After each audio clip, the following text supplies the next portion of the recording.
Baik anak-anak, tadi kan kita sudah mengetahui bagaimana cara menghitung pendapatan nasional ya. Ada 3 metode. Yang pertama metode pendapatan, yang kedua metode pengeluaran, dan yang ketiga metode produksi. Nah, sekarang kita akan belajar cara menggunakan rumusnya ya. Nah, kita kalau misalnya yang punya bukunya boleh dibuka halaman 37. Di sini ada nomor 9 ya. Ada nomor 9, ada contoh soal. Sebenarnya ini bukan contoh tapi udah termasuk latihan soal gitu, tapi saya jadikan contoh apa-apa ya. Nah, di nomor 9 itu diketahui bahwa komponen pendapatan nasional negara Y pada tahun 2016 dalam triliun rupiah. Diketahui pengeluaran investasi sebesar 2.250 triliun, berarti 2.250 triliun. Laba pengusaha 30 triliun, pendapatan bunga 600 triliun, pengeluaran konsumsi 3.000 triliun, dan sewa tanah sebesar 1.500 triliun. Yang ditanyakan, jika pendapatan nasional dihitung atas dasar pendekatan pendapatan, jumlah pendapatan nasional adalah berapa?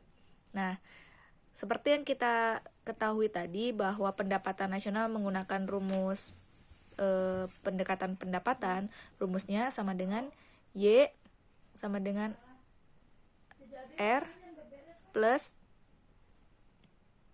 I plus W plus P. Nah, untuk rumus ini sebenarnya bisa ditukar-tukar ya, mau W dulu, mau I dulu, mau P dulu, itu terserah. Yang penting rumusnya ini R I W P atau W R I P. Kita masukkan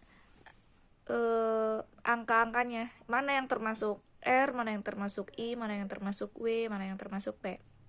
Kita lihat ya di sini ya. Pengeluaran investasi itu masuknya pendapatan atau pengeluaran? Jelas yang namanya pengeluaran pasti masuknya ke pengeluaran, ke rumus pengeluaran, jadi nggak dimasukkan ke sini. Jadi ini tidak kita pakai. Nah, kemudian laba pengusaha. Laba itu berarti profit ya. Nah, laba itu profit, berarti ini laba P.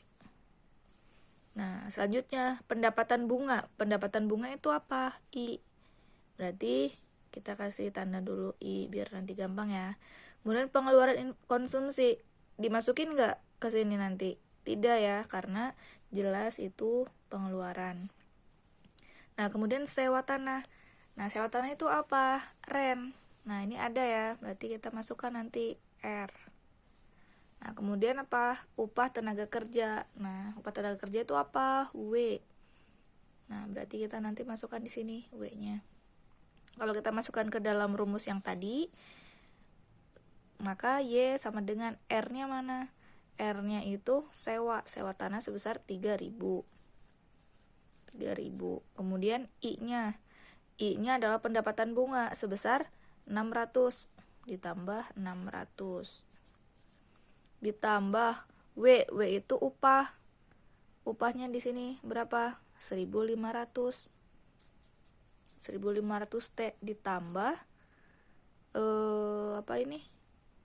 P, profit atau laba pengusaha sebesar 30.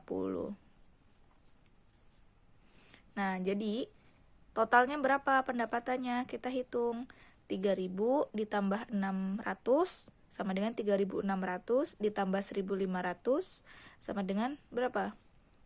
3.600 ditambah 1.500 sama dengan 5.100 ditambah 30 sama dengan 5.130. Berarti hasilnya di sini 5.130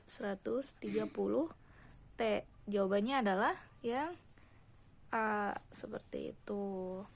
Itu ya contoh untuk metode pendapatan atau pendekatan pendapatan. Silakan dipahami dan dicatat ya di buku tulisnya.